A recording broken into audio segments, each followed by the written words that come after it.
La reducción de la pobreza tiene que ser irreversible, o sea, es una estupidez pues, del tamaño de un elefante. Ningún estado de ninguna persona en ningún sentido, sea en salud, sea económico, sea social, sea de lo que sea, emocional, es irreversible. Dos, tres, suena el intro, ta, ta, ta, ta, ta, ta, y mi voz, va.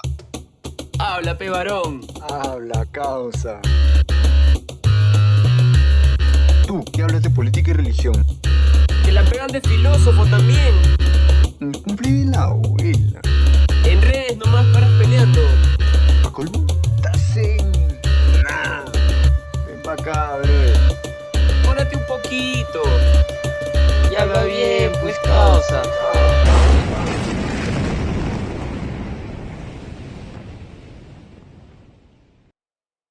Hola, ¿qué tal? Bienvenidos a un nuevo episodio del podcast Habla Bien P. Hoy por primera vez voy a desarrollar el podcast con video. ¿Por qué? Porque voy a comenzar mi análisis de los distintos planes de gobierno. Entonces, si van a YouTube o están en YouTube, van a poder ver los recursos que comparto, ¿no? De distintas páginas web en las cuales, o distintos PDFs, como los planes de gobierno, donde van a poder acompañarme pues en mi análisis y ver las cosas que estoy mostrando o leyendo.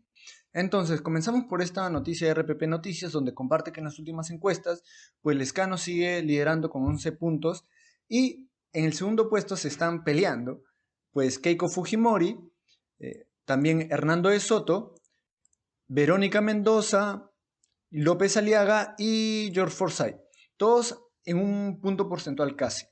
Entonces voy a intentar hacer el análisis de los distintos planes de gobierno de todos estos candidatos, hasta George Forsyth.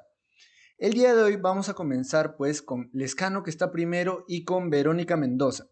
¿Por qué voy a hacer de los dos? Por lo siguiente.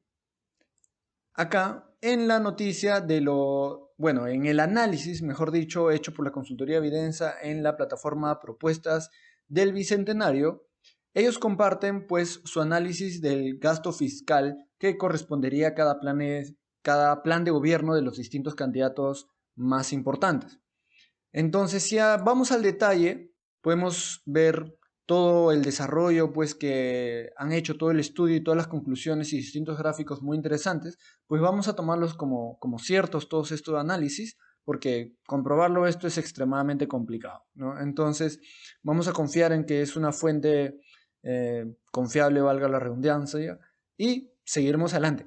Lo que quiero destacar es justamente lo que se muestra aquí, que si vemos el costo fiscal ellos lo indican como el exceso. Esto se puede ver en esta simple gráfica. Ellos dicen el gasto fiscal del año pasado ha sido, digamos, de 500 y el plan de gobierno aumentaría el gasto fiscal total a 800. Entonces el costo fiscal sería la diferencia. Entonces estas barritas no es todo el gasto que haría, por ejemplo, Castillo, no, o que haría Guzmán. No, ese no es el gasto total, ese es el gasto del exceso con respecto al presupuesto del año pasado.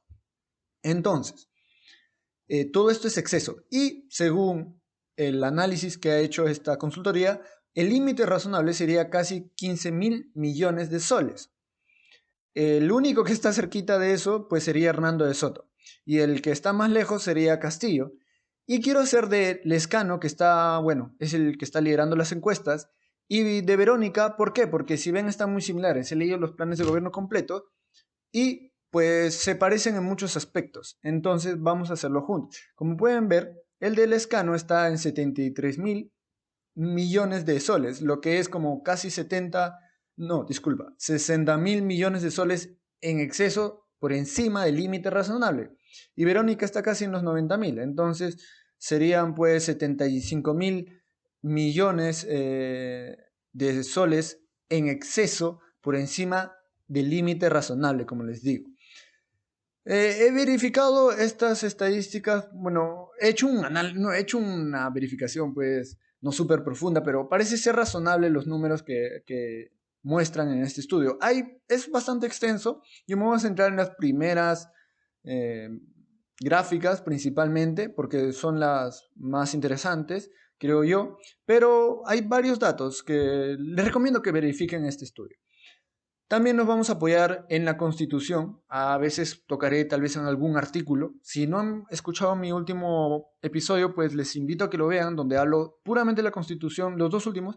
No hablo nada específico de ningún plan de gobierno, solamente mis reflexiones de haber leído la Constitución y las cosas que yo rescato más importantes. Bueno, sin aburrirles más, creo que ya podemos entrar. Por ejemplo, he entrado a la recaudación del que tiene Perú normalmente en la SUNAT y aduanas, etcétera, etcétera. Y acá, por ejemplo, podemos ver que en el 2019 la recaudación total fue de 130.000, voy a acercarlo un poco, 130.000 millones aproximadamente. Entonces, 130.000 millones, 664.000 soles. Y también nos vamos a apoyar con datos de la página Datos Macro. Entré justamente a la recaudación porque quise ver justamente el gasto público y el déficit, si estos datos de la página Datos Macro era exacto y si corresponde con los datos entregados por el gobierno del Perú. Entonces, he verificado que la página de Datos Macros tiene buenos datos. Sin aburrirlos más, entonces les invito, si lo están escuchando y pueden verlo en YouTube, les invito a que lo vean en YouTube porque tal vez van a poder pues ver justamente los datos que les quiero mostrar, pero voy a intentar hacerlo de una forma que lo puedan también escuchar en Spotify y pues basta con el audio para poder entender de lo que estoy hablando. Lo siento, me estaba quedando sin voz, por eso tuve que cortarlo un momento, tuve que tomar un poquito de agua. Los planes de gobierno los he bajado del Jurado Nacional de Elecciones. He venido acá para ser justos, entonces no he entrado a las páginas de cada candidato ni nada por el estilo, he venido a la fuente y he descargado los planes de gobierno de acá, los he leído, los he subrayado y les voy a dar mi análisis sobre ellos. Acá podemos ver el plan del Lescano, creo que acá está muy cerca, ya, entonces podemos ver el plan del Lescano y al comienzo pues tiene un montón de palabrería, en verdad no dice nada de sustancia, por ahí ya comenzamos mal. En resumen, son 25 páginas y no hay mucho contenido. Por eso voy a volar sobre el del Lescano, porque el de Verónica sí es bastante detallado, por decirlo de alguna manera, y es mucho más extenso. No solamente en longitud, que son 56 páginas, sino como pueden ver, la letra es mucho más pequeña que el del Lescano. Entonces, voy a volar sobre el del Lescano, porque la verdad es una desgracia y no sé cómo está en primer puesto. Entonces, me voy a saltar todo lo que es palabrería y vamos de frente a los objetivos nacionales, donde indica impulsar la reactivación económica creando empleo formal y adecuadamente remunerado. Acá ya comenzamos. En un punto voy a entrar más a detalle de esto porque hay algo que Lescano rescata que es correctamente y es cierto, y después Verónica pues se equivoca. Entonces, esta es la forma en que vive la Constitución del Perú. Entonces, ya en un punto lo voy a retomar, seguiremos. Cerrar brechas de infraestructura y de inequidad en la distribución de la riqueza. Si bien el Perú se presenta como una economía social de mercado, más adelante voy a tocar eso cuando Lescano lo mencione, pues una economía social de mercado no quiere decir que va a resolver la inequidad de la distribución de la riqueza. Un poco sí, pero ya me parece un poco este punto muy pues de izquierda, ya muy radical. Luchar contra la corrupción política y económica, vamos a ver que no dice cómo en su plan de gobierno. Proponer el debate para un nuevo pacto social. Esto es algo muy importante. Habla de pacto social y cuando vemos que habla sobre la Constitución, que más adelante supuestamente pues presentaría con mayor detalle cuál sería el pacto social, qué es lo que iría en este pacto social, pues la verdad no dice nada. Verónica sí dice algo de ello. Entonces, en verdad muy pobre. Reconstruir los ahorros públicos. Habla mucho de reconstruir los ahorros públicos, pero uno cómo va a creer que va a reconstruir los ahorros públicos si está en el top 3 de los que más costo fiscal representan. Es muy poco probable que sea cierto, o seguramente lo ha puesto por poner, pero no presenta ningún sustento para que de cómo es que se va a reconstruir los ahorros públicos. Retornar al manejo responsable de la deuda pública, es lo mismo. Estos dos son muy similares, entonces la verdad, en verdad, o sea, con los gastos y las cosas que presenta su plan de gobierno, pues estos dos puntos parecen imposibles. O sea, parece que su objetivo es el contrario, más bien. Es terminar de derrochar el poco ahorro público que hay. Implementar la reforma tributaria. Se supone, pues, que implementaría la reforma tributaria para justamente poder hacer lo que mencionan los 2 puntos anteriores, ¿no? De reconstruir el ahorro de lo público y el manejo responsable de la deuda pública para supuestamente no, o sea, recaudar más en tributos y así no endeudar más al país. Pero con el costo fiscal que representa su plan de gobierno, pues olvídate, no vas a recaudar tanto ni a balas. Entonces, se ve muy poco probable. Reforma del Sistema Nacional de Pensiones. Esto va justamente en contra de los ahorros públicos. Esto es seguir tributando más. En teoría, vas a tener que tributar más, pero esto destruye los ahorros tanto de las personas como del gobierno. ¿Por qué? Porque lo que tienen que tener en cuenta es que el sistema de pensiones de cualquier lugar del mundo es un esquema Ponzi. Para aquellos que no saben qué es un esquema Ponzi es cuando Juanito de los Palotes viene y te dice, oye, mira, yo te prometo hacer dinero súper rápido. Tú dame 100 soles y después tú tráeme 2 personas más que traigan 100 soles o 3 personas más o 4 personas más que traen 100 soles y tú te llevas 200 soles líquido. Y esas personas traen más personas y así sucesivamente. No hay ningún producto, no hay ningún servicio que se entrega, simplemente es que tiene que venir más gente abajo para que la gente de arriba gane dinero. Entonces, eso es un esquema Ponzi. El Sistema Nacional de Pensiones funciona exactamente igual. Tú pagas para el día de hoy, para que el día de hoy le den a otras personas que ya están jubiladas. Yo no digo que no se tenga que cuidar a las personas mayores. Bueno, eso es todo un tema aparte. Lo único que quiero decir que quede claro que es un sistema Ponzi. El punto es que los sistemas Ponzi no pueden funcionar hacia el infinito. En un punto van a fracasar. Todos los sistemas de pensiones del mundo están fracasando. Actualmente ya son insolventes, no se mantienen a sí mismos, pues están haciendo cualquier malabar fiscal para seguirlos teniendo a flote, lo cual mayormente se resuelve con más deuda y más deuda y más deuda. Eso en un momento pues tiene que explotar. Y bueno, desarrollo de la agricultura para la seguridad alimentaria y la exportación. Yo no creo que es malo que la agricultura se desarrolle, nada por el estilo, pero que el gobierno se impulse a desarrollar, lo que se tiene que entender que el gobierno nunca invierte. Y eso es algo que sí me gusta del plan de gobierno del Lescano. Estoy casi seguro que lo tengo subrayado, que en un momento él dice, estamos conscientes de que el gobierno no puede desarrollar trabajo productivo. Ellos son conscientes de eso, pero después dicen que quieren desarrollar la agricultura para la seguridad alimentaria y la exportación. Tal vez ellos quieren desarrollar la agricultura a pesar de que saben de que el gobierno es incapaz de desarrollar trabajo productivo.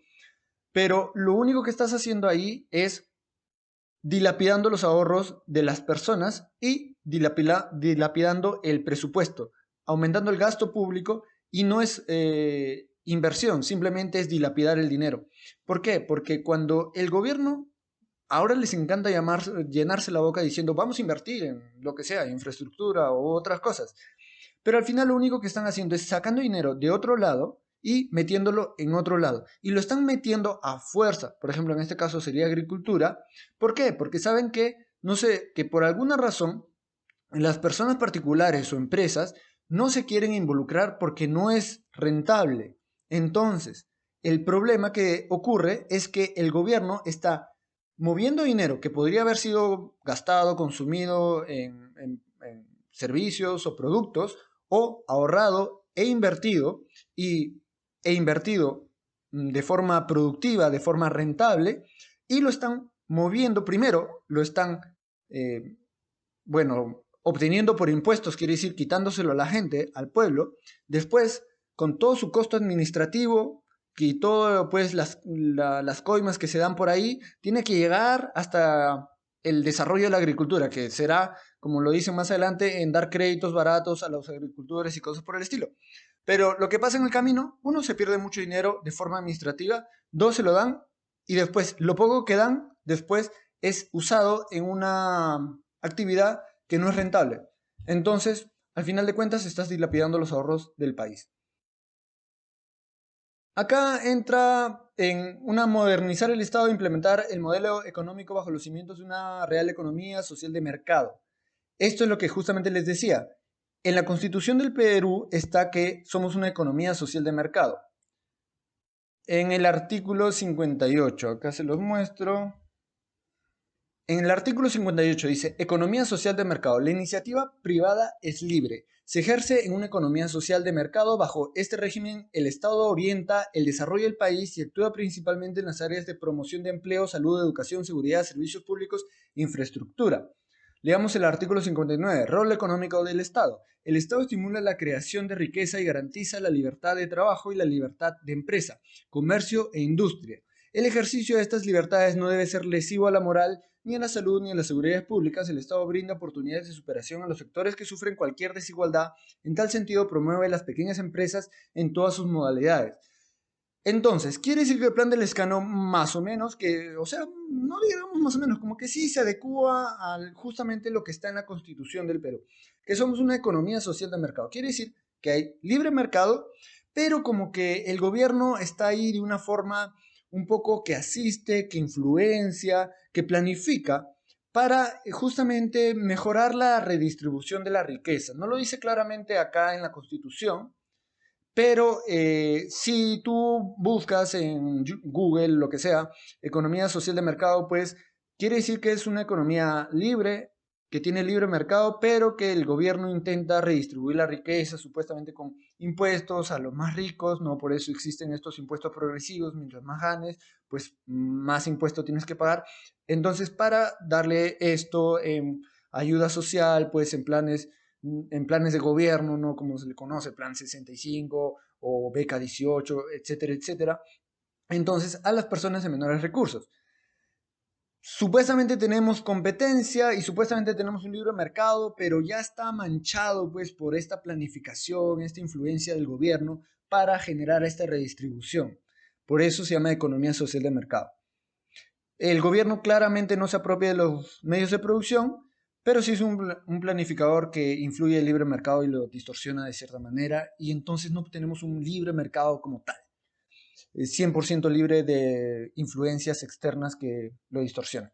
Entonces hay que saber identificar cuando a veces el libre mercado falla. Sí, yo estoy de acuerdo en eso. El libre mercado no es perfecto. Siempre van a ocurrir desbalances. Pero hay que analizar justamente qué tanto se debe a las fallas de per se del libre mercado, porque no es perfecto, o en la distorsión que se involucra normalmente por los gobiernos. Entonces sigamos con el plan del Lescano. Desarrollo humano, palabrería, desarrollo sostenible del medio ambiente. Se impulsará la producción de energías limpias renovables. Este es un tema súper complejo, pero se ha demostrado, incluso en países súper avanzados, que las energías renovables, las más famosas, las que todo el mundo adora, pues que es la solar y la eólica, son muy caras, son muy poco eficientes, son de alto mantenimiento, no crean tantos empleos, son empleos más económicos que otras energías. Entonces, no son la panacea como lo venden muchos políticos. ¿Ya? Entonces, esto es un tema que seguramente en algún punto pues tocaremos a fondo, pero ya vemos que, esto es bien influencia, esto haría una gran influencia en el Perú. Yo no soy un experto, pero sí he tenido personas muy cercanas que han trabajado en la parte energética del Perú y, y me han contado un poco cómo es y tengo una idea un poco vaga, la verdad, pero modificar el sistema de energías de Perú sería una tarea titánica. Y no solamente porque tenemos tecnología atrasada y todo esto y lo otro, no, sino porque también el Perú en términos de geografía representa un gran desafío. Entonces, bien complicado, ¿ya? Bueno, pero lo dejo ahí, no voy a entrar en más detalle. Impulsaremos el apoyo a las empresas que operan residuos de aparatos eléctricos y electrónicos. Bueno, me parece bien, a nivel nacional con la finalidad de darle soporte para que amplíen y mantengan dicha actividad. Esto es lo que venía antes. En una economía social de mercado, pues el gobierno va a intentar pues dar apoyo, incentivar ciertas economías, ciertos sectores económicos, etcétera, etcétera. Acá hay un punto muy importante. Justamente dice, pondremos foco también en la infraestructura educativa para potenciar la teleeducación en todos los rincones del país. Ya, mira, esto es una mentira descarada, así de simple. Y se vio en el debate. Hablaban sobre, sí, que vamos a traer satélite o que vamos a traer esto y lo otro. O sea, decir todos los rincones del país es una exageración. El traer internet no es algo tan simple. Traer con satélite ya lo está haciendo Elon Musk con Starlink y SpaceX y todo eso. Ahorita es bastante caro. Eso es una solución que en los próximos años puede ser una solución muy real y muy excelente para el tema de Perú. Pero hasta donde yo sé, ninguno de los candidatos presidenciales tiene en mente usar Starlink o probablemente ni saben qué es lo que es. Entonces, el punto es que hacerlo con fibra óptica o tirando cable, que no sea fibra óptica, sino el de cobre, tirando cable para que llegue a todos los rincones del país, para que llegue a ciertas zonas muy alejadas. Yo he viajado bastante por la sierra del país, sobre todo, yo soy serrano, yo soy de Junín, y es algo muy difícil, porque el tema es que se puede hacer, sí, tú lo haces. El tema es que no va a ser rentable. Entonces, ¿de dónde va a salir el dinero para pagar todo eso? Nunca va a ser rentable, porque lo que necesitan, lo que buscan las empresas que hacen el tendido del cable para que llegue y se pueda poner internet en distintas partes, en cualquier parte, mejor dicho, ellos buscan que en la localidad haya suficiente tráfico para que pueda justificar la inversión, para que cada mes a mes pues haya suficiente movimiento de internet para que ellos puedan, bueno, cobrar lo suficiente a suficientes usuarios. Entonces, lo malo que el Perú, si yo he viajado a pueblitos lejanos, o sea, es gracioso. Si tú llegas a la capital de lo que sea, es súper pequeña. Y después si quieres ir a un pueblito que está ahí, que ahí siempre en la sierra te dicen, está aquí nomás. Y es una lataza, ¿me entiendes? Y para ellos es nada, pero el punto es que es una lataza. En carro puede ser 3 horas, 4 horas tranquilamente por un camino que está hecho una absoluta desgracia.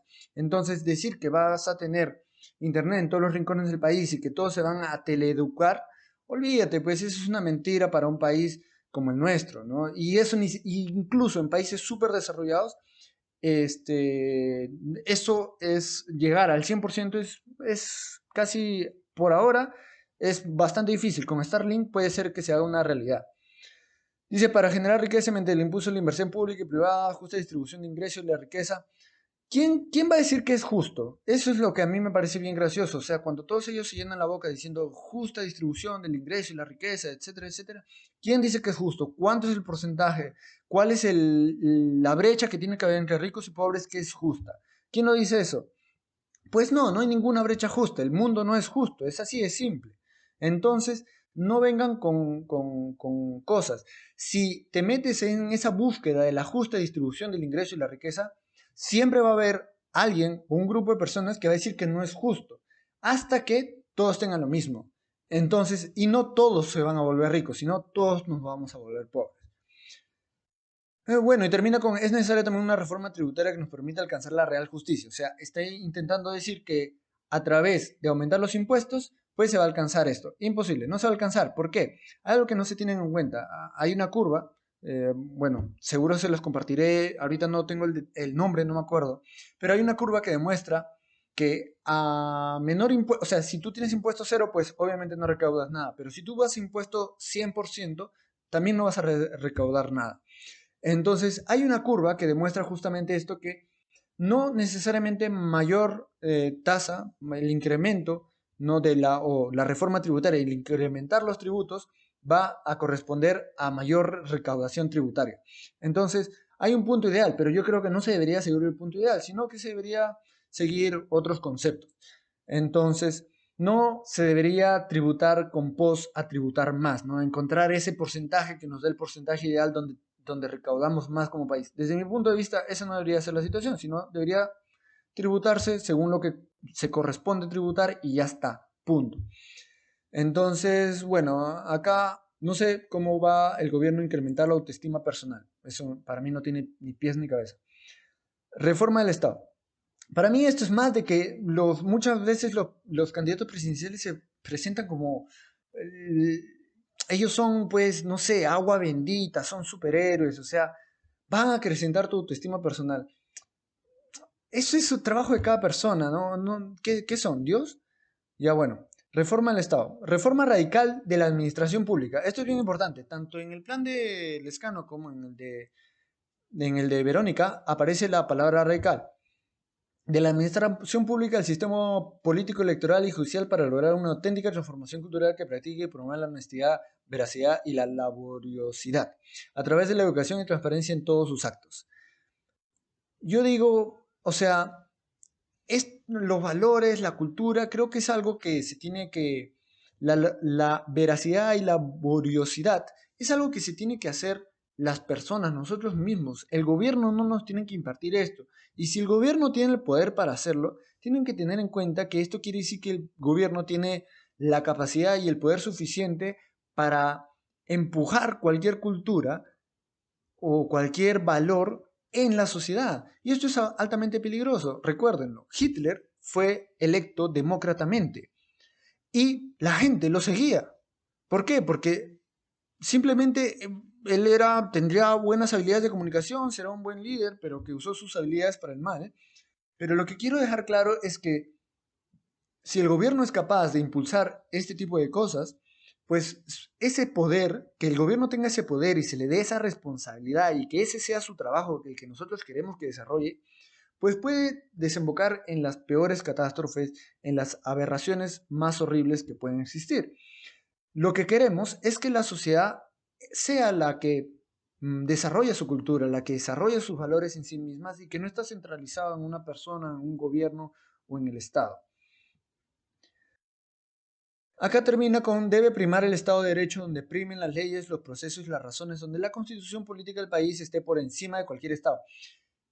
Esto, no soy ningún abogado ni especialista en esto, pero desde mi lógica y razonamiento esto me parece una aberración. O sea, esto es absolutamente peligroso. El Estado está al servicio del pueblo, por lo tanto la Constitución está al servicio de las personas, de los ciudadanos. ¿Cómo me va a decir que la constitución política del país está por encima de cualquier ciudadano? Esto es cuando los medios se convierten en los fines. El gobierno, el Estado y la constitución, bajo la cual rige el gobierno y el Estado, pues están al servicio de la gente, están para que los ciudadanos vivan en paz, se estén protegidos sus derechos, bueno, según la visión ya sea positiva o negativa de los derechos. Si no han escuchado, si no saben qué es eso, pues vean el episodio anterior. Pues si tienen la visión positiva de los derechos, te garanticen tus derechos. Si tienen la visión negativa de los derechos, pues te protejan tus derechos de la violación por otras instituciones o personas. Pues están al servicio, están para el servicio de las personas. No están por encima de las personas. Es importante también consensuar con los representantes de la prensa nacional. Esto es peligrosísimo. Consensuar. ¿Qué quiere decir? Que la prensa debería ser totalmente libre, totalmente desligada del gobierno. ¿Para qué? Para que la prensa funcione como un ente regulador del mercado, del gobierno, del Estado, donde al informar, supuestamente al no estar relacionado, no estar consensuado con el Estado, simplemente el informar por su propio beneficio de generar ganancias. Entonces, ¿cómo generas ganancias? Generando una buena reputación, dando buena información a la gente. Bueno, aunque lamentablemente se ve que eso no es verdad. O sea, los más mermeleros, los que venden más noticia falsa parecen ser los más exitosos en los medios, aunque la gente en general en el mundo está perdiendo confianza en los medios, lo cual creo que es una buena señal. Pero bueno, supuestamente, como ellos lo hacen de forma independiente, desligada del gobierno, entonces funcionan como un freno. ¿Por qué? Porque si informan que son corruptos, que están haciendo esto, que están haciendo lo otro, que no están yendo bien, por ejemplo, Lescano prometió pues que iba a mejorar la agricultura, como hemos visto, que iba a dar créditos, etcétera, etcétera. Y vemos que la noticia, pues, indica que estos planes no están funcionando bien. Entonces, que el plan de Lescano no está funcionando bien. Entonces, la gente, pues, puede fiscalizar al gobierno y reclamar y cosas por el estilo. En cambio acá consensuar, ¿no? Con la finalidad, miren, acá lo dice, de menguar la noticia que dan a la población un clima de inseguridad. Esto suena a que, oye, si no me gusta la noticia de la pandemia, oye, no lo digas, porque puede entrar a la gente en pánico y no quiero porque el próximo año hay elecciones, ¿me entiendes? Entonces vamos a hacer que la noticia sea más suavecita para que la gente no entre en pánico y no tenga un clima de inseguridad. Lo hacemos por el bien de la gente, ¿me entiendes? No lo hacemos porque nos queremos proteger, sino queremos que la gente no esté en pánico, que se sienta segura. Nosotros los vamos a proteger sin que ellos sepan que los estamos protegiendo, porque somos dioses, ¿manjas? Bueno, esto es necesario a fin de que las medidas que se ejecuten en la lucha contra el delito tengan efectivo positivo. Supuestamente lo está excusando en que, oye, que los medios pues no me vendan cuando estoy persiguiendo a los corruptos y a los delincuentes, ¿no? Para que agarrarlos sin que tengan un previo aviso. Ya, tú le das ese poder y lo van a usar para toda su conveniencia. Como digo, el gran dicho que decía mi vieja, o sea, en arca abierta el justo peca. Acá habla bastante sobre la lucha contra la corrupción y el narcotráfico. Habla un montón de palabrería, no dice mucho más. Pero como dije en el episodio anterior, en el episodio 7, que está partido en dos partes, pues personalmente yo creo que el gobierno no debe, pues, ser eh, como el impulsor del bien, ¿no? Entonces, ni siquiera, si crees en Dios, pues ni siquiera Dios te prohíbe que te drogues. ¿Por qué el gobierno sí? Entonces, ¿por qué le damos un poder al gobierno que Dios ni siquiera él mismo, bueno, si crees en Dios, él lo tiene y no lo usa? Entonces, yo creo que si se hacen legal las drogas, pues se solucionarían todos los problemas que trae la ilegalidad de las drogas. No las drogas, sino la ilegalidad. Ese submundo que mata gente, que comete violencia, todo ese submundo desaparecería. No todo, no el 100%, pero gran parte de ello. Y solamente tendríamos el problema en las drogas. Que hagan las drogas ilegales no quita el problema de las drogas, la gente se va a seguir drogando. Entonces, simplemente añades otro problema que sería el submundo de las drogas donde mucha gente sufre y no puede salir nunca. Bueno, sigo. El empleo. Acá dice, la política de empleo debe funcionar como un mecanismo para reducir la desigualdad.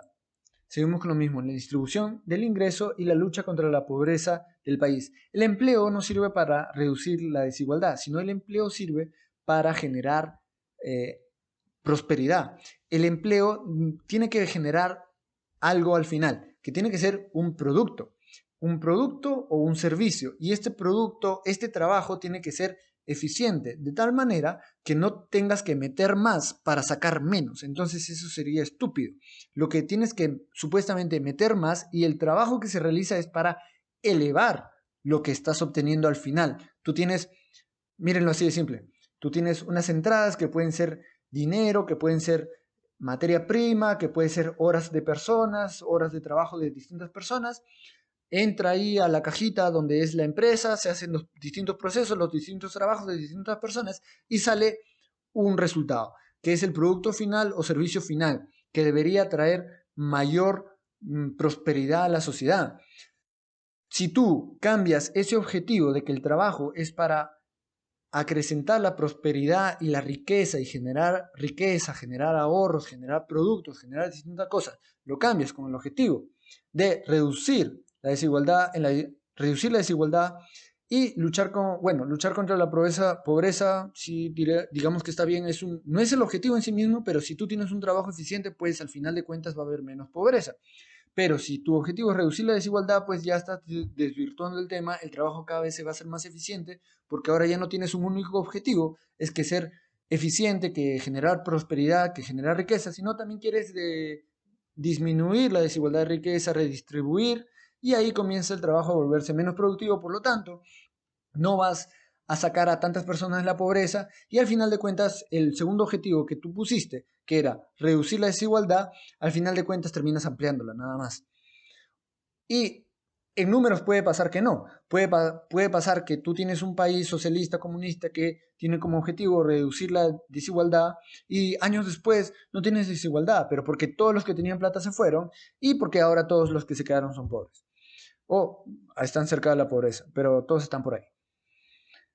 La formación profesional estará en función de las necesidades empresariales cuyas carreras currículos se diseñarán entre universidad, empresa y Estado para evitar el desempleo universitario. Eso me late a que van a planificar tu vida. Eso es lo que suena. O sea, empresa, universidad y Estado van a ver cuáles son las necesidades empresariales y diseñarán currículos para ello, pero para evitar el desempleo universitario lo que tienen que hacer es simplemente decir o de alguna forma manipular para que hayan los números correctos según las necesidades.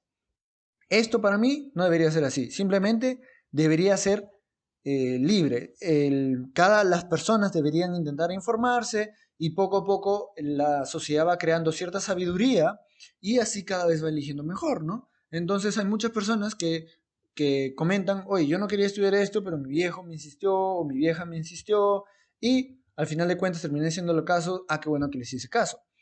Entonces, por ejemplo, si yo hubiera escuchado a mi viejo antes, tal vez hubiera escogido una mejor carrera más afín. Entonces, porque al final de cuentas terminé estudiando ingeniería industrial y sistemas, y mi viejo me dijo, creo que tú debes ir más por ingeniería industrial y sistemas, no ingeniería mecánica, y al final de cuentas tenía razón.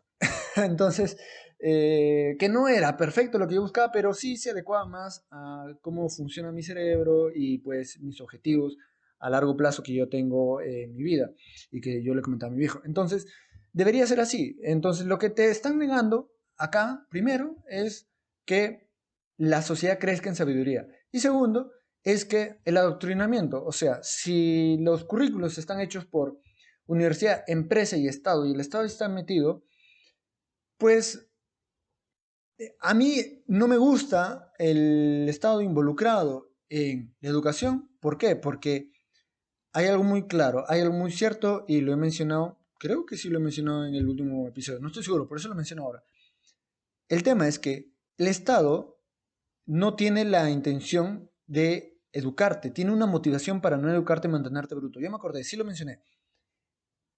El Estado para mantenerse en poder, o sea, hay codicias. Vean, escuchen el último episodio, los últimos episodios, ahí lo explico a detalle. El ser humano es codicioso y codicia poder y dinero. Hay personas que codician más dinero, hay personas que codician más el poder. Pero el punto es que los políticos, lo más probable es que algunos de ellos codicien poder. Entonces, dentro de nuestro cuerpo gubernamental, tenemos personas que sí o sí, algún porcentaje de ellos va a codiciar poder.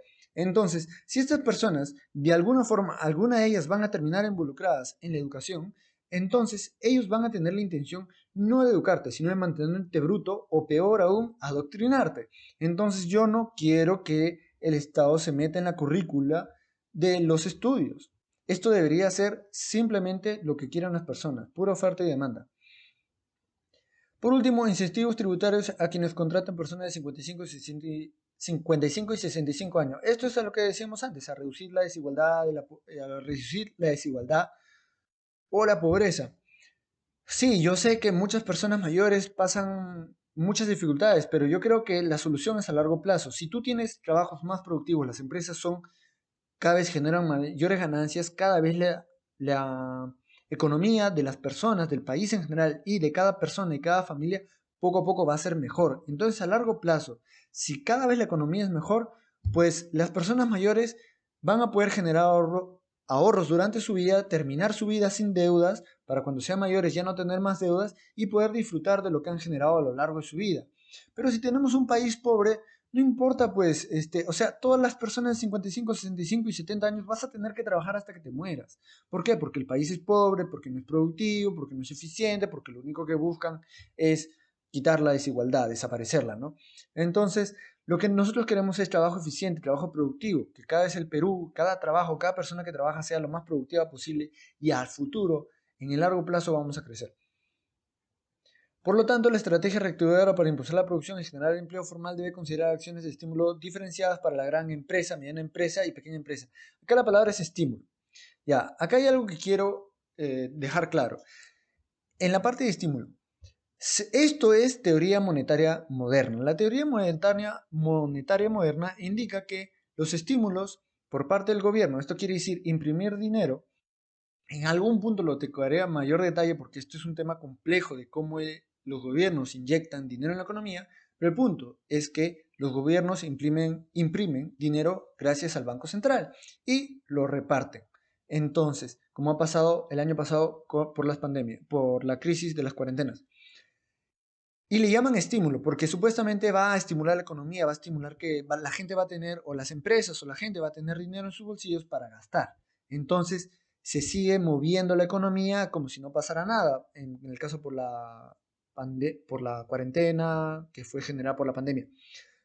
Esto no es cierto. Si realmente fuera bueno que los gobiernos, al imprimir dinero y entregarlo a personas y empresas, genera movimiento en el mercado y por lo tanto estimula la economía y esto hace que la economía crezca o que no se vaya al tacho por la cuarentena, si esto fuera cierto, entonces, si esto es bueno, el estímulo, ¿por qué no se hace siempre el estímulo? Entonces simplemente, no importa si hay cuarentena o no hay cuarentena, pandemia o no hay pandemia, o los tiempos son buenos o los tiempos son malos, si el estímulo estimula la economía, aún así estemos en tiempos buenos, pues hagamos estímulo para que crezca aún más rápido. Entonces, no tiene sentido. Al final de cuentas, el estímulo es imprimir dinero, es devaluar la moneda, endeudar a las futuras generaciones, porque si no saben, el Perú ha vendido bonos a 100 años, quiere decir que es deuda por 100 años, que en 100 años va a tener que pagar por sus gastos de hoy día, para cubrir los gastos de hoy día. Porque si no saben, se los muestro a continuación, el Perú vive en déficit. En los últimos años, el Perú ha vivido en déficit. Como se puede ver, desde el año 2014 es que tenemos déficit. Esto quiere decir que el Perú recauda menos que lo que gasta el gasto público que genera en el año. Entonces, esto quiere decir que la deuda que se están incurriendo el día de hoy es para gastos de hoy día, que no tenemos suficiente dinero para eso, y esto va a tener que ser pagado más adelante. Y si seguimos esta trayectoria, cada vez vamos a tener que seguir pateando nuestras cuentas para después, y va a llegar un momento que alguna de nuestras generaciones futuras pues va a estar enterrada en deuda y no va a poder salir adelante. Y va a tener que estar pagando cuentas de hace 50, 70, 100 años. Y eso es totalmente malo. No, este es el de Verónica, volvemos al de Lescano. Y bueno, el Estado tendrá la capacidad de generar empleo productivo y que se soportará en la iniciativa privada principal en el sector de pymes, en la que debemos hacer esfuerzos para transformar la inversión en pymes, promoviendo la demanda y la financiación de pymes menos dependiente por entidad de crédito para reducir el riesgo sistémico. Crédito, como les digo, generan deuda y ellos dan un crédito a las pymes. Las pymes muchas veces no tienen, o las personas no tienen préstamos porque no tienen suficiente respaldo crediticio. O sea, los bancos no saben o no confían que son buenos pagadores o que no les van a pagar, no saben si les van a pagar. Entonces, lo que está proponiendo acá Lescano es que le vamos a dar crédito a las pymes, el gobierno va a financiar ese crédito. Eso se puede hacer de muchas maneras. Por ejemplo, el banco ABC le presta a Juanito de los Palotes para que haga su pyme. Y como el banco no le prestaría normalmente a Juanito de los Palotes, lo que pasa, el gobierno respalda el préstamo de Juanito de los Palotes. Entonces dice, oye, banco, si Juanito de los Palotes no te paga, yo te pago, no te preocupes. Entonces los bancos comienzan a hacer estas malas prácticas. Entonces, como ya no les importa, como ellos ya no tienen el riesgo, el prestatario ya no tiene el riesgo, entonces ellos comienzan a prestar a diestra y siniestra a cualquiera que quiera obtener un préstamo, y al final de cuentas el gobierno termina respaldándolo y después en un momento todos comienzan a no pagar, simplemente caen en default, lo que se llama, y no pagan sus deudas, y después el gobierno no tiene la suficiente liquidez, se tiene que endeudar más, tiene que imprimir más dinero, tiene que inflar más la moneda y así se vuelve un círculo vicioso, como pueden ver. Y acá justamente dice el riesgo sistemático. Esto es porque justamente, esto es ya más a detalle, esto les recomiendo que vean la película The Big Short, ahí se puede entender un poco el riesgo sistemático. Muchas veces los préstamos, pues están, una persona le presta a otro, otro compra la deuda y al final de cuentas muchas entidades financieras están expuestas al riesgo de que Juanito de los Palotes no pague. Entonces, esto se vuelve una cadena dominó. Todos están expuestos. Entonces, una vez Juanito de los Palotes no paga, todos están expuestos, o muchas entidades financieras están expuestas, incluidos el gobierno, y al final de cuentas todo cae como dominós. Seguramente antes de la segunda ronda de elecciones, haré seguramente una explicación más a detalle de este punto. Bueno, en salud no soy ningún experto, entonces hablan mucho de la pandemia, me voy a saltar esa parte.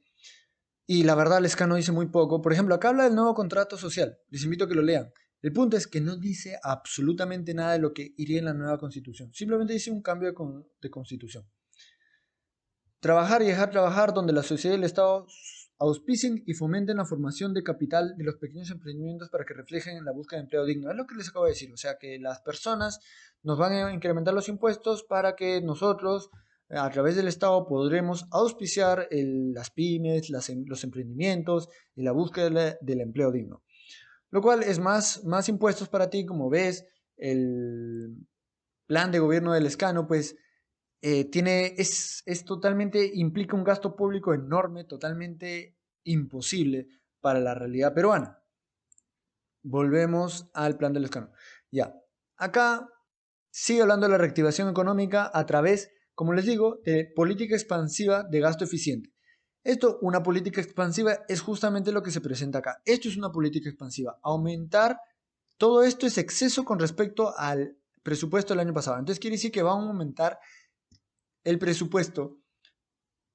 Esto quiere decir que van a aumentar el presupuesto y esto quiere decir que se van a endeudar más, que van a imprimir más billetes. Política expansiva implica todo eso. Más gasto público, más endeudamiento, más impresión de billetes, por lo tanto, más inflación, más riesgo sistemático, lo que ellos justamente comentan. Porque hay muchos préstamos, muchos están involucrados con muchos, todos están en la misma cama, ¿ya? Bueno, acá como les digo, se los había mencionado antes, que iba a decir que otorgaremos crédito barato mediante el mecanismo de mercado a las pymes. Los mecanismos de mercados es la compra de bonos del Estado a través del Banco Central de Reserva. Eso lo explicaré en detalle en algún punto. Ahorita no hay tiempo. Acá dice algo bien contradictorio. Dice, no tenemos tecnología suficiente para darle valor agregado a las materias primas y por lo tanto mayores ganancias a los micros y pequeños empresarios, a los agricultores y a los emprendedores. Por lo que ahora se tiene que desglobalizar la economía en el Perú, priorizando y fortaleciendo el aparato productivo nacional en todo sentido. Hoy con la pandemia, mayor pobreza, mayor desigualdad, situación que hay que revertir con medidas sostenibles y viables. Acá se está contradiciendo. Primero dice no tenemos la tecnología suficiente y hay que desglobalizarnos. Si no tenemos la tecnología suficiente, tenemos que traerla de afuera. Entonces no nos podemos desglobalizar. Si tú te desglobalizas, te estancas aún más de lo que ya estás estancado. Entonces, él quiere resolver el estancamiento mediante el mayor estancamiento, ¿no? Lo cual no tiene ningún sentido. Si tú quieres tener más agricultores, tener productos que puedas exportar, ¿me entiendes? Dándoles el valor agregado que él menciona acá. Si tú te desglobalizas, quiere decir que estás importando menos. Por lo tanto, por más que tú produzcas más, que no vas a poder porque te estás desglobalizando, nadie va a querer hacer trade contigo. Nadie quiere simplemente que tú le vendas y no comprarte a ti. Eso no es eficiente. Lo que las personas buscan es hacer tú me das y yo te doy. ¿Por qué? Porque, por ejemplo, los bancos que vienen con estas cargos de China y todo esto y lo otro, ¿tú crees que les es eficiente venirse desde allá, gastar todo el combustible para venir acá y después irse vacíos? No es eficiente. O que nosotros, que sería lo contrario, dice desglobalizar.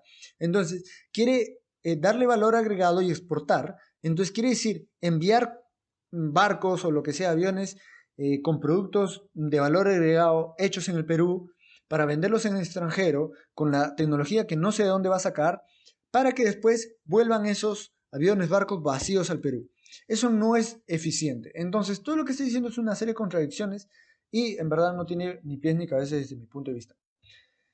Después dice acá, tenemos que reconstruir los ahorros públicos. En el primer año reconstruiremos la reserva del Fondo de Estabilización Fiscal y reserva secundaria de liquidez, estableciendo mecanismos financieros y tributarios que permitan ingresos justos y suficientes para recuperar nuestros recursos fiscales y atender las apremiantes necesidades del país. Está proponiendo que no solamente va a reponer el ahorro, sino que estos aumentos tributarios van a poder pagar por todo el gasto público extra que él quiere e incluso pues tener ahorros, lo cual es totalmente imposible. O sea, esto quiere decir que él va a intentar aumentar impuestos un montón. Seguramente al principio va a comenzar con los súper ricos, ¿no? Y después va a darse cuenta que es totalmente imposible y después va a comenzar con la clase media y después con todos, hasta con el pobre. Y después no va a llegar a sus objetivos. Entonces, sigamos.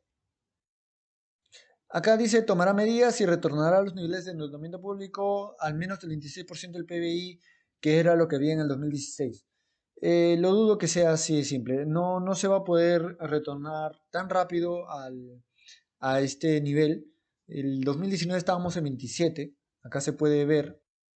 En el 2019, como podemos ver, era el 27 de la deuda. La deuda correspondía al 27 del PBI.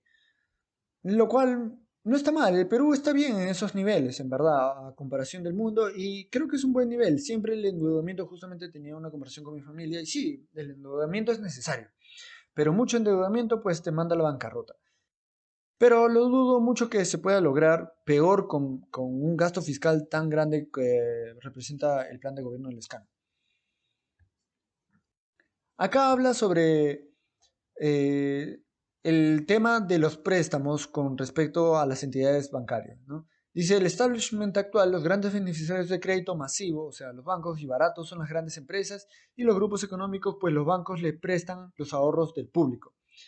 Sacan también estos fondos al exterior para maximizar sus ganancias a expensas del dinero de la gente, pagándoles ridículas tasas de interés pasivo, negándoles el crédito o prestándole a tasas usureras que a veces los esclavizan de por vida.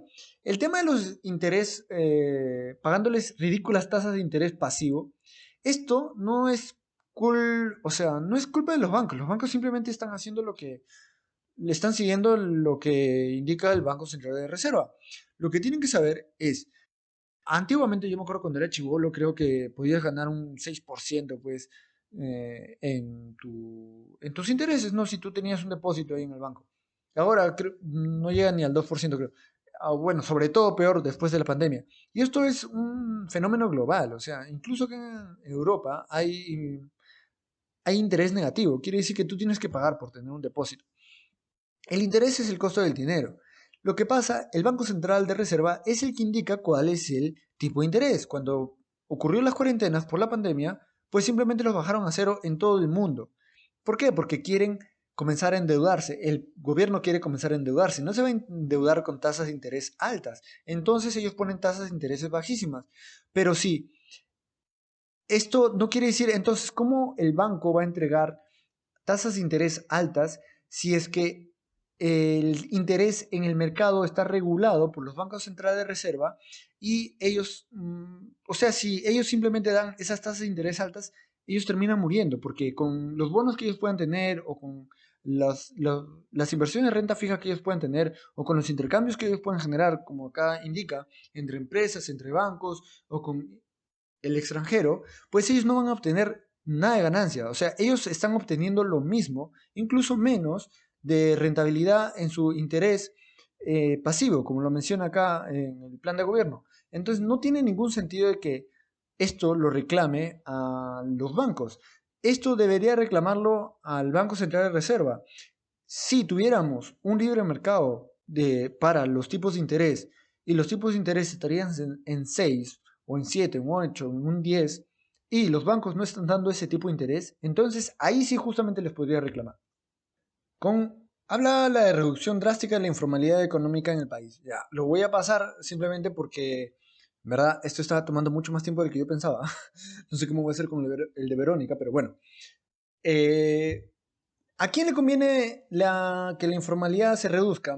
El gobierno siempre intenta venderlo como que si los emprendedores salen de la informalidad, las pymes salen de la informalidad, esto va a ser genial para las pymes. Si esto fuera cierto, ¿por qué no lo hacen? ¿Por qué no? Porque si salen de la informalidad, su negocio se va al tacho en ese momento por los impuestos. Entonces, el punto es que no lo hacen porque no es bueno. Si los impuestos cambiaran, si las regulaciones cambiaran, si esto pasara y las pymes vieran, o los emprendedores vieran, o los informales vieran que simplemente es bueno para ellos dejar de ser informales, pues lo van a hacer. Entonces, el problema no es eso, o sea, no hay que hacer el gobierno no tiene que forzar la reducción drástica de la informalidad. Esto lo quieren ellos porque justamente ellos quieren recaudar más impuestos, o sea, quieren llenarse más los bolsillos de dinero. Acá habla de la reducción drástica de la informalidad laboral. Yo creo que acá hay muchos temas que se pueden solucionar, que esto lo que voy a decir es muy controversial y lo he dicho en el episodio pasado, o sea, el tema de que haya un sueldo mínimo, eso es una gran razón para la informalidad laboral. y muchas otras cosas más. Entonces, hay muchas veces incluso que la gente quiere trabajar de forma informal. ¿Por qué? Porque sabe que de forma formal no puede conseguir trabajo. Entonces, se ofrecen de forma informal y ahí ocurren pues las cosas. A veces ocurren cosas malas, pues, ¿no? Entonces, justamente la regulación que tanto el gobierno habla, que es para protección del trabajador, pues termina con el tiro por la culata. Y no solamente eso, sino a las personas menos capacitadas, toda esta dificultad para entrar a la fuerza laboral, pues las quita totalmente de la fuerza laboral. La reducción de la pobreza tiene que ser irreversible, o sea, es una estupidez pues, del tamaño de un elefante. Ningún estado de ninguna persona en ningún sentido, sea en salud, sea económico, sea social, sea de lo que sea, emocional, es irreversible. Son totalmente reversibles. Ha habido personas que son multimillonarias y que después, en cuestión de días, han terminado en la pobreza, han terminado en la calle absolutamente. ¿Cómo el gobierno va a impedir que eso suceda? No, no puede. El gobierno no puede impedir que te vuelvas pobre. O el gobierno, bueno, creo que es más eficiente impidiéndote que crezcas económicamente que impidiendo que te vuelvas pobre. Acá dice, nuestra promesa es la reducción de la pobreza que tiene que ser sostenible e irreversible. Eso es una estupidez. Para esto se necesita constituir el fondo especial resolvente que pueda sostener y hasta reemplazar temporalmente los ingresos que dejen de percibir los sectores vulnerables y así puedan sostener también la demanda de la economía mientras ésta se recupera. O sea, básicamente lo que está diciendo, lo vamos a hacer irreversible. ¿Por qué? Porque cualquier persona que baje pues de cierto nivel, pues va a haber un fondo ahí, unos ahorros que se les va a poder distribuir. Por lo tanto, pues tendrán techo, tendrán comida y no serán pobres. Lo cual me parece bastante cuestionable.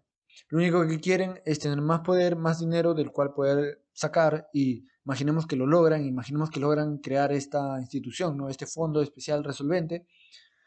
Pues al final de cuentas vamos a ver cómo es totalmente ineficiente, como todos los planes de gobierno, como ahora se dan cuenta que las pensiones no dan para más, que con todos estos retiros que se han hecho de las pensiones, pues se está diciendo que justamente gracias a estos retiros va a fracasar el sistema de pensiones. No, no es gracias a este retiro, sí va a fracasar de todas maneras.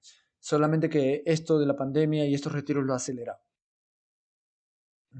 Acá habla de los sectores más vulnerables, justamente de eso bastante menciono en los últimos episodios, en el episodio 7 que está partiendo en dos partes, les recomiendo que lo vayan a escuchar, es que si un gobierno te habla de proteger a los más vulnerables, esto es un gran problema. En la Constitución, justamente como vemos, en los primeros artículos indica que la ley no puede discriminar por ninguna razón, sea sexo, raza, procedencia, clase económica, clase social. ¿Por qué? Porque si el gobierno comienza a legislar para estas personas, que esto sí no lo mencioné, lo que está haciendo es un populismo. Lo que está intentando es hacer ganar tu voto. Entonces, esto es muy fácil. Si tú puedes legislar por grupos de personas, tú simplemente buscas el número más numeroso. ¿Cuál es el número más numeroso? La clase media, media baja se podría decir, y los pobres. Si sumas estos, probablemente tengas, no sé, el 50% del país o tal vez más. Y si sumas la clase media, pues sí o sí tienes más del 50% del país. Entonces, si tú en tu plan de gobierno apuntas a este grupo, pues lo más probable es que ganes. Entonces, no importa que tengas un plan de 25 páginas hecho hasta el win, donde no dices nada, y encima tengas este estudio donde te dicen, oye, tu plan es imposible, chaval. Lo siento, es como se dice acá, ¿no? Entonces, no importa que tengas eso, el punto es que tú estás apuntando a la mayor parte de esta gente. Y sobre todo, estas personas con menor educación, como justamente ellos lo mencionan, que son las personas más vulnerables, las personas que tienen menor educación, que muchas veces ni siquiera tienen educación. La clase media sí tiene educación, pero tal vez, ¿cuántos notamos el trabajo de leer esto? Yo por primera vez, ahora, a mis 29 años, que es la para primera elección que literalmente me estoy cogiendo los planes de gobierno y leyéndome. ¿Por qué lo estoy diciendo? Porque tengo un podcast y la verdad esto me parece de alguna forma interesante. Pero hay muchas personas que no tienen el tiempo ni el interés para hacer este tipo de cosas. Entonces, simplemente, y muchas personas no entienden de finanzas o no entienden de derecho o no entienden, yo entiendo de finanzas porque ahí me desarrollo. Entonces, muchas veces muchas personas no lo hacen y entonces simplemente pues se lo creen, ¿no? Dirán pues sí, se puede, ¿no? Entonces, y oye, esto me va a hacer mejor a mí, a mis familiares, a mi círculo de personas, entonces Esto va a sacar de la pobreza a ciertas personas, entonces qué bueno, ¿quién no quiere que la pobreza no exista? Cualquier persona sana quiere que la pobreza no exista. Entonces simplemente apuntan a estos grupos más numerosos y les promete un montón de cosas, legislar a su favor, y esto se genera el populismo, la codicia y todo lo que explico en el episodio 7, que está en 2 partes, pero no mencioné el populismo, si mal no me acuerdo, estoy bastante seguro. Entonces ahora lo menciono. La reforma tributaria justamente menciona, por eso nos puede sorprender que la presión tributaria esté en el 14%, muy por debajo del promedio de los países de América Latina, que es el 23%, que estamos compitiendo en qué gobierno recauda más. Eso no me parece ningún sentido. Esto del 14% también lo menciona, y justamente de América Latina también lo menciona Verónica en un punto. ¿Por qué tenemos que estar en el promedio? ¿Qué bueno tenemos estando en el promedio? No entiendo. O sea, explíqueme, que alguien me explique por qué estar en el promedio de América Latina es bueno. O por qué no, por qué ponemos el promedio de América Latina. ¿Por qué no ponemos el promedio de Asia? O el promedio de Europa, o el promedio de Norteamérica. ¿Por qué no ponemos ese promedio? ¿De dónde? O sea, como dicen acá, le salió de las narices eso. O sea, olvídate. No, nada que ver. Se tiene que masificar la población, la cultura tributaria. Población de cultura tributaria, o sea, que te guste tributar. Consiste en todos tenemos que contribuir según nuestras posibilidades al sostenimiento de los gastos del Estado. Hay un problema cultural de evasión e ilusión tributaria. Sí, la gente no quiere pagar impuestos. Cáptalo. A ver si entiendes el mensaje. No deberíamos querer pagar impuestos. ¿Por qué tú vas a querer pagar impuestos? Tú no sabes cómo administran el dinero. ¿Cómo vas a querer pagar impuestos si tenemos 200 años de historia? Estamos en el bicentenario y hemos visto 200 años. Eso es lo que yo no entiendo, y que alguien, pues, que apoya el escano, que es de izquierda, que sí creen que se debe quitar más dinero a los ricos para repartir a los pobres, que me explique esto. Tú criticas al gobierno porque es corrupto, porque sí, hasta ahorita han pasado 200 años de historia, tenemos una una economía social de mercado, o sea, no es libre mercado, no es neoliberal, como dice Verónica, y hasta ahorita seguimos con los mismos problemas. Todos los candidatos presidenciales, desde que tengo uso de razón, dicen exactamente lo mismo, que van a destruir la pobreza, etcétera, etcétera, que van a elevar impuestos y redistribuirlos, etcétera, etcétera, y hasta el día de hoy no se logra. Entonces, ¿por qué lo vas a creer que lo van a hacer? O sea, no lo van a hacer y no lo pueden hacer. Por último, el Banco Central de Reserva tiene que regular las tasas de intereses de los bancos conforme al artículo 84 de la Constitución. Ya lo hace. No entiendo de qué estás hablando. En el artículo 84 dice: la finalidad del Banco Central es preservar la estabilidad monetaria. Sus funciones son regular la moneda, el crédito del sistema financiero. ¿Qué quieres? Que lo suban para los bancos, pero que los bancos centrales sigan entregando bonos del tesoro a 10 años con un 1% de interés? O sea, eso no tiene ningún sentido. Los bancos prestan al mismo tipo de interés que tiene el Banco Central de Reserva, que tienen los bonos del Tesoro del Perú. Bueno, ya vamos como 1 hora. Acá habla sobre medicamentos. Bueno, yo no soy alguien de medicina, así que no voy a entrar en mucho detalle. Habla de desnutrición. Acá habla sobre desarrollar el agrobanco. Nuestra propuesta es reestructurar agrobanco, que está prácticamente en quiebra por falta de gerencia y gestión. O sea, fracasó y lo quieren volver a hacer para que vuelva a fracasar, para que otorgue crédito a los pequeños agricultores. Estos, como les dije al principio, son créditos que no son rentables, por eso nadie los quiere hacer, pero los vamos a hacer con plata de los peruanos, de los que tributan, para prestarle a estos agricultores, que muy bien, la intención es buena, pero el punto es que lo más probable es que no genere rentabilidad. Por lo tanto, este dinero se vaya al tacho. Entonces sería un derroche de dinero. El Perú debe lograr su soberanía alimentaria. O sea, el punto es este. O sea, cuando el gobierno pone objetivos tan arbitrarios, el Perú debe lograr su soberanía alimentaria. O sea, simplemente no comprar comida de otros lados. Simplemente solito puede parar la olla. ¿Por qué esto es un objetivo bueno? Que alguien que diga por qué en su plan de gobierno es bueno, o que responda por qué eso es bueno. ¿Por qué lograr eso es bueno? ¿Qué pasa? Si tenemos, entonces, una isla no puede ser próspera, porque no puede por terrenos, por clima, no puede ser, eh, no puede ser independiente alimentariamente. Entonces, ¿eso está destinado al fracaso? No. Si no lo puedes hacer, si en el caso del Perú puede que sí lo pueda hacer por su biodiversidad y por todos los beneficios territoriales que tiene y de clima y etcétera, etcétera. Pero ¿es bueno ese objetivo? Si se da naturalmente, sí. Pero ¿y si no? Tal vez estamos redirigiendo recursos tanto económicos como de personas, como de tiempo, etcétera, etcétera, en lo que no es más económicamente rentable, en lo que no nos va a hacer crecer más como país, en lo que no va a hacer que más personas salgan de la pobreza. Tal vez no va, ese objetivo tranquilamente nos puede mantener más en la pobreza. Lo que digo es que acá lanza eso como si fuera una verdad absoluta, como si dijera, mentir es malo. Y lo lanza así como si fuera una verdad indiscutible, obvia. No es necesariamente una verdad indiscutible obvia. Eso tendría que analizarse para ver si realmente es un objetivo que valga la pena seguir. Y repito, para mí, desde mi punto de vista, el Estado centralizado, planificando todo desde arriba, no debería ser. Las personas, poco a poco, yo creo que la sabiduría de las personas en conjunto es más que unas personas ahí en el Estado, un grupito de personas de poderosos con sus amiguitos en las empresas, pues dirigiendo cómo es el país y qué objetivos debería tener. Pensión básica universal para todos los peruanos sin excepción. ¿Ya? Los sistemas de pensión del Perú han colapsado. Han colapsado porque son un sistema Ponzi. El 75% de afiliados nunca va a recibir una pensión. Seguramente es cierto. Por un lado, el sistema privado de pensionados creado en 1993, que fue objeto de una reforma en el año 2012, tiene una cobertura mínima, o sea, como la clásica, ¿no? Los codiciosos empresarios, ¿no?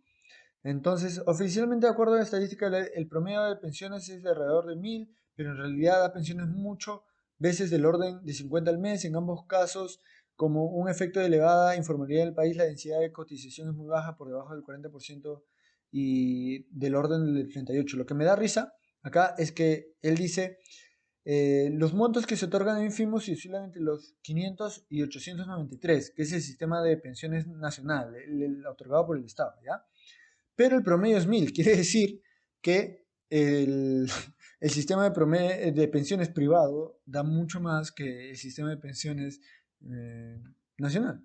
Y después lo critican de onerosos y codiciosos. Pero bueno, ya, sigamos. Es un sistema Ponzi que no debería existir. Las personas deberían trabajar,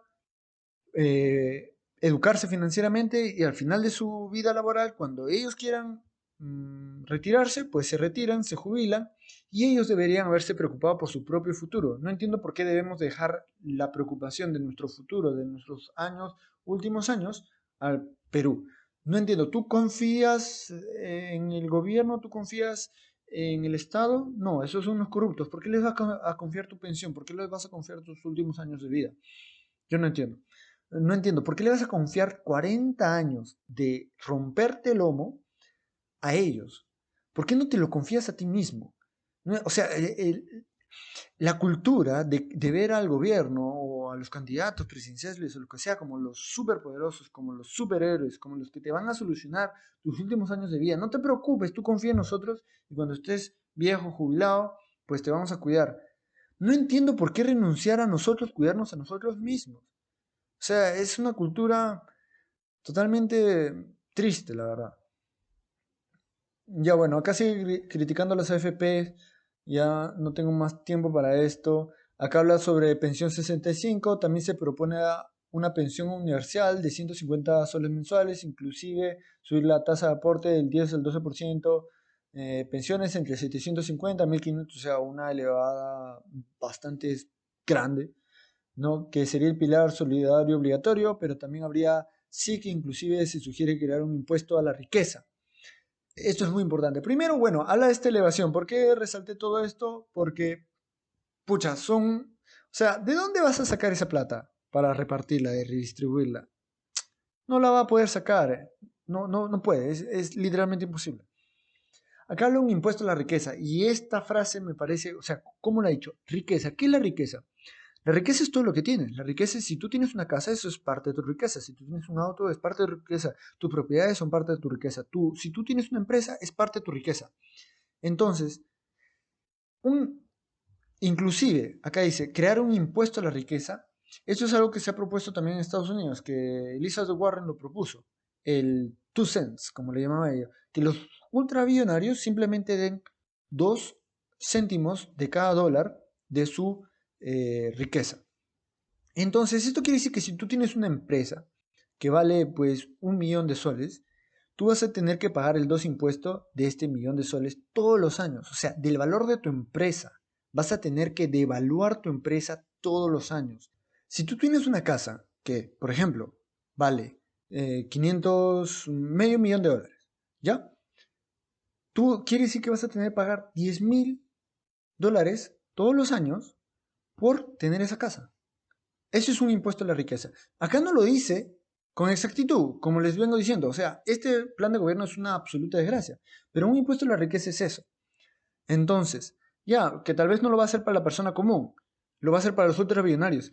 Eso en una espanta a los que van a ser expuestos a este tipo de impuesto, pues van a huir o van a hacer algo para protegerse. De alguna forma lo van a evadir porque de ninguna forma van a pagar eso. En sus propiedades, en su empresa, lo que vale, devaluarlo todos los años un 2%, eso es aniquilar la riqueza, eso es aniquilar la inversión, eso es espantar a todas las personas que pueden invertir en este país. Eso es un desastre absoluto. Bueno, por último acá habla un poco, ya me voy a saltar esta parte, y la revolución de la educación. Creo que voy a terminar con esto. Continuaremos fortaleciendo los colegios de alto rendimiento y desarrollaremos universidades públicas de alto rendimiento a través de actuales universidades que se esfuerzan para alcanzar niveles de educación de calidad. Como les digo, el gobierno en educación no es educación, es adoctrinamiento. Yo no sé cómo la gente que tanto critica al gobierno y que sabe de estos riesgos de que el gobierno tiene un interés en mantenerte bruto y peor aún en adoctrinarte para mantenerse en el poder, pues quieren confiarle el crear universidades. Esto quiere decir que ellos van a dictar la currícula, ellos quiere decir que van a dictar absolutamente todo, que van a dictar quiénes son los que dictan clases en estas universidades, lo cual lo más probable es que termine en alumnos o profesionales adoctrinados. La urgente reforma del Estado no dice absolutamente nada. Y bueno, instauración del gobierno abierto, no me queda claro exactamente qué quiere decir eso. Contratación pública, esto sería con respecto a la corrupción. Los servicios públicos esenciales y los servicios masivos tienen que estar al alcance de todos los peruanos. Bueno, ya eso, sí, ya bueno, no me importa mucho discutir ese punto. Esto es lo mismo, fortaleceremos la defensa del consumidor. Bueno, creo que no hay nada más acá. Vayamos a lo último, ya esta es la parte final. Emprender una verdadera reforma de administración de justicia que sea sostenible y reversible. Esto no sucede en el Perú, donde más bien la justicia muchas veces subasta al mejor postor, lo cual es cierto. Muchas veces habla del problema y lo reconoce bien, creo que reconocer los problemas es fácil. Proponemos una reforma estructural para tener una institución moderna, honesta y confiable que contribuya al orden y la paz social. Bueno, o sea, paz social está bien, pero no sé si se refiere a justicia social. Creo que en lo que habla Lezcano en todo su plan de gobierno no he encontrado nada de justicia social, porque si no lo hubiera subrayado. Como podemos ver acá, leo rápidamente, no habla nada de justicia social.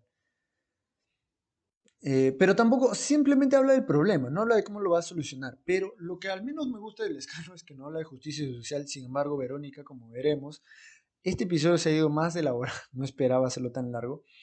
Pero como veremos, Verónica sí habla un montón de justicia social. Cuando ya veamos el plan de Verónica, les hablaré de justicia social.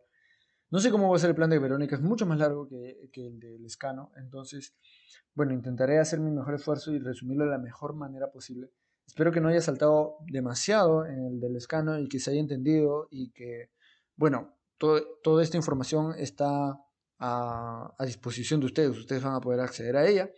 Entonces, yo no entro a mucho detalle porque si no sería imposible. Miren cómo he volado y se me ha pasado el tiempo así como si nada. Acá quiero leer el mensaje con el cual termina Lescano, en el que dice: en resumen, proponemos enfrentar los estragos post-pandemia como una sociedad madura después de atravesar las nefastas experiencias de hiperinflación, terrorismo, cleptocracia, corrupción y de un crecimiento económico que en estos últimos 20 años no atendió a la mayoría de ciudadanos y solo concentró los beneficios para una élite que se muestra incapaz de dirigirnos como Estado. Hoy hay menos pobreza, pero más desigualdad. Esto tiene que cambiar. Finalmente requerimos un nuevo pacto, en el cual nunca explicó cuál era. El Bicentenario deberá ser el punto de inflexión para pensar y actuar a favor de un futuro común como una aspiración conjunta. Adelante. Nunca habló cuál es el pacto, el nuevo pacto del que tanto habla desde el inicio hasta el final. Comienza con eso, termina con eso, y nunca dijo de qué constaba el nuevo pacto. Cambiar la Constitución, yo no veo cuál sería el motivo. Acá no deja claro cuáles son los motivos de por qué se tiene que cambiar la Constitución. Verónica sí. Y un punto muy importante que dice: hay menos pobreza, o sea, reconoce que hay menos pobreza. O sea, se contradice, ¿no? Dice: proponemos enfrentar los estragos por pandemia. Acá dice: hiperinflación, criptocurrency. Solo concentró los beneficios para una élite. Solo concentró los beneficios para una élite. O sea, solamente la élite recibió los beneficios, pero de alguna forma misteriosa tenemos menos pobreza, pero más desigualdad. Eso es lo que les importa a los de izquierda. Esto es, o sea, para mí, Lescano o los que hicieron este plan de gobierno simplemente son unos envidiosos. Hay mucha gente que se está, o sea, si tú eres pobre y te dicen: oye, te voy a duplicar tu ganancia, el dinero que tú tienes, ¿no? Pero a la persona más rica del Perú se la voy a triplicar. ¿Cuál es el problema? Yo no entiendo. Ahí la desigualdad va a aumentar. Pero ¿cuál es el problema? La gente está saliendo de la pobreza. ¿Cuál es el problema? Acá el único problema es la codicia y la envidia. La desigualdad es la condición de la vida humana, es la condición de este mundo. Si quieres eliminar la desigualdad, pues destruye el mundo y todos vamos a estar igual hechos, picadillo. ¿Ya? No, o sea, la desigualdad es natural. Yo soy diferente que mi hermano es más chato que yo, ¿me entiendes? Pero él hace ejercicio y gana más masa muscular que yo más rápido. Entonces tengo que llorar por eso. No entiendo cuál es el problema. O sea, cada persona es diferente. Uno de mis mejores amigos es un capo, es un inteligente, era el mejor puesto de todo, en toda su vida escolar fue el mejor puesto, indiscutible. No solamente del, ¿cómo se llama? Del salón, o sea, del grado, sino de todo el fucking colegio. Entonces, el pata es súper inteligente, entonces tengo que llorar porque yo no tengo ese nivel de inteligencia. No tiene ningún sentido. Somos diferentes. Yo soy más rápido corriendo que la gran mayoría de personas. ¿El resto se tiene que echar a llorar por eso? No. Somos diferentes. Siempre va a haber desigualdad. Y si quieres eliminarlo, lo que quieres eliminar es la libertad. Quieres eliminar la autonomía de la persona. Quieres eliminar la posibilidad de hacer decisiones de forma autónoma. Para eliminar la desigualdad y que todos tengan los mismos resultados, lo que tienes que eliminar es a la humanidad en sí misma. Tienes que eliminar lo que nos hace humanos. Entonces, eso creo que queda claro que para cualquiera eso no es bueno. Bueno, lo dejo ahí. Ha sido demasiado largo. Voy por la 1:20. Seguro que mi edición va a quedar un poco menos. Eso es todo por el día de hoy, gente. Lo siento si he sido muy incisivo, pero yo me apasiono con este tipo de cosas. Decirles que me pueden seguir en mi Instagram en alabienp.podcast y también en el canal de YouTube. Les invito a seguirme por ahí. He hecho todo este episodio lo he hecho con apoyo de páginas web, no saltando de aquí por allá. Entonces este va a ser el primer podcast en YouTube que va a tener pues contenido visual, ¿no? Entonces le pueden sacar provecho si es que no quieren irlo a ustedes verlo por su cuenta.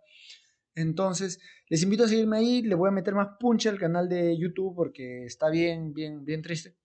Así que apóyenme por ahí.